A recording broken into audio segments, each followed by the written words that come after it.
Legend of the Lupus Warriors, Episode 15, The Frozen Sound. The Lupus Warriors journey to the ice-covered ruins of an ancient vibrational chamber hidden beneath the Antarctic, where a sound older than memory is frozen in crystal. But to unlock it, they must face a frequency that silences soul song and unweaves ancestral language. Tiwainer, the call beyond silence. The frequency came not as a sound, but as an absence. In the center of the real Nile's newly awakened Coil network, Sai stood barefoot upon copper stone, eyes closed, dreadlocks humming. All around him, the planetary grid vibrated again, tones in multiples of 3, 6, and 9. But from the north came the nothing. Not silence, not static. Something colder, Sage, Sai murmured. Do you feel it?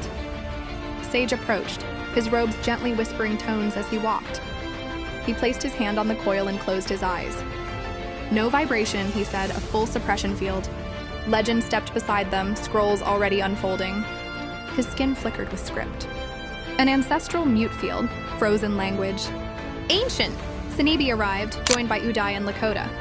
That's not just cold, Senebi said, that's the sound lock.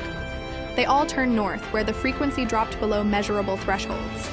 A frozen pyramid had just opened in the Antarctic ice, a signal buried for 36,000 years. Sage took a deep breath. Then we go where breath itself is frozen. AC2, Journey to the Ice. They traveled not by ship or sky, but by tone corridor, a resonance path carved by the coils and aligned with Earth's deepest meridian. It folded time and space into a single frequency line. As the warriors moved, they began to change. Their breath slowed, their skin prickled, their voices dulled. By the time they emerged near the South Pole, they could barely hum. The ice field stretched endless, blue-white and humming with unnatural stillness. In the center, half buried in frost, rose a pyramid of black ice, taller than Giza, sharp as a knife made from cold memory. At its base, a sound gate pulsed, sealed in crystal glyphs. Sage knelt. The glyphs aren't locked. They're frozen? Legend moved forward. These glyphs speak in vowels that don't exist anymore. Pia stepped into the circle, translucent silk fluttering. Then we sing what was never sung. Act 3, The Forgotten Note. Inside the pyramid was cold that devoured thought. The warriors split into triads to explore different chambers. Sai, Sage, and Legend moved into the harmonic vault. The walls were lined with crystal panels, each humming in the voice of a species long extinct. Pearl and Percy descended into the subsonic spiral, where light moved slower than sound.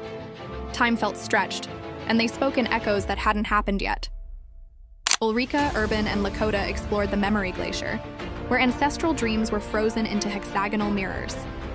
Senebi walked alone to the chamber marked by a spiral of frozen tears. There, the sound lock lived.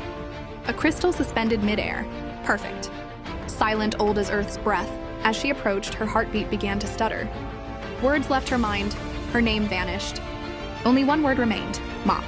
It echoed, not in the air, but in the marrow of the pyramid itself. Stay tuned for part 2.